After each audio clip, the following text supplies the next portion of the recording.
After looking over the demographic sheet of our class, I noticed how only 3 of us are not from California. This means that the majority of us have probably been to San Francisco, which further means the majority of us have also probably been to the Golden Gate Bridge. I've been living give or take an hour away, depending on the traffic that day, from the bridge my entire life. It's beautiful, and whenever one of my relatives visits us from France, I make sure to put it on the itinerary. Literally any time I think of San Francisco, I picture the Golden Gate Bridge halfway covered due to the foggy overcast. However, a lot of us oversee something about this national monument, and that's the history it has with people committing suicide. It's mind-blowing that this architectural masterpiece has also been used as a way to take someone's life. Due to over thousands of suicides since it was built, organizations and the city itself have put effort into finding a solution to this issue, a net. This suicide net will seek to prevent this problem that has existed since the bridge was built in 1937. In 2009, the article Suicide from the Golden Gate Bridge by Mel Blaustein states that over 1,300 dead bodies have been found. Now, this does not include bodies that are washed out at sea, or jumpers witnessed but not found, or even unclaimed cars in the parking lot.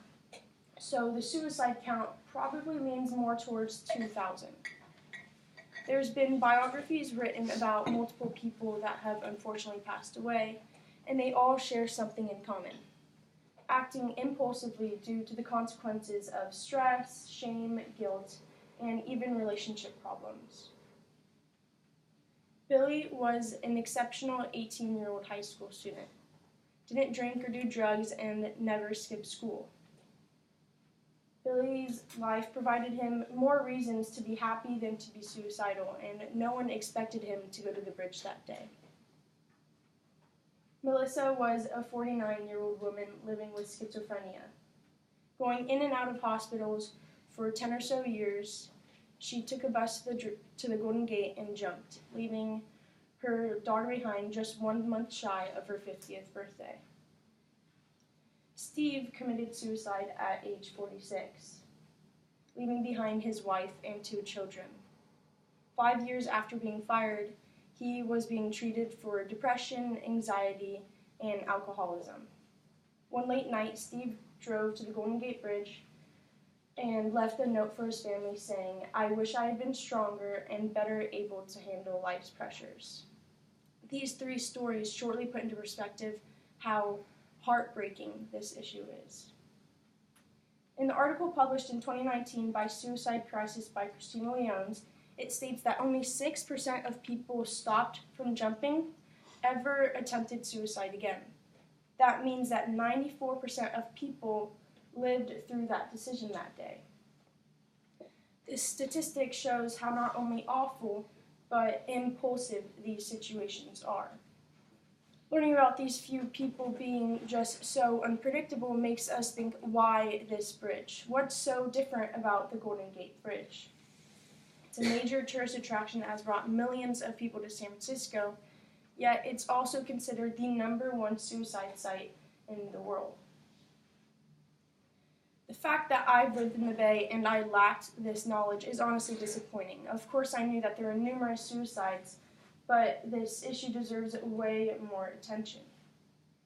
In 2006, the belief in the inevitability of suicide by Miller and colleagues conducted an experimental survey regarding the public's opinion on the effectiveness of preventing suicide. This touches up on the concept of building a suicide barrier to make it much more difficult to jump. As a result, the public was pretty split apart. 34% of people thought that even if the Golden Gate Bridge had been built with a suicide barrier, every single jumper would have found another way to take their life. This bridge has gained its reputation not because jumping has become more frequent, but because jumping remains so easy to do. In 2012, an article by David Whitmer and Woods, published by Research Trends, used the term suicide magnet as a way to describe the bridge.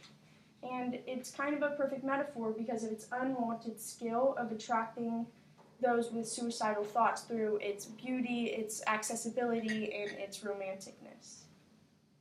The idea of jumping off the bridge with a lookout onto civilization and as an easy, painless way have all contributed to this magnetic aspect. But are we to blame the bridge for its architectural beauty for killing over 1,000 people? No, and that's when the controversial discussion of building a suicide barrier rises. Generally, the public is more on the opposed side for barrier construction due to, one, the concerns of costs and aesthetics. Their argument is that these jumpers will find another way to take their life and that the money should be spent elsewhere. And it's true. Multiple studies have proven with evidence that that this action will involve trade-offs between cost, aesthetics, engineering, and risks. In reference to the article published in 2007 by the Journal of Architectural Engineering, the Transportation District authorized the construction of a physical barrier, which estimated to be $50 million and then a $78 million annual maintenance cost. This decision was made based on the fact that non-physical deterrents were no longer helping. The lack of the public support stems from the view that no single solution will lower suicide rates, but studies have shown that it can effectively save lives. The article, The Jumper Who Lived, written by Fields Meyer in 2005, gives inside information on the life of Kevin Hines. Kevin Hines is one of the few jumpers who survived the fall into the water, and it provides first-hand experience and insight on a person committing suicide from this popular site. Now that he's recovered, he's devoted his life in advocating for setting up this suicide barrier even with the risks. And hearing this miracle story should make the public think that maybe it is worth giving a shot. Now that we live here at Cal Poly, we all live in California, which means that we live in about the same location where there is the most amount of suicides in the world. The Golden Gate Bridge has attracted millions of people and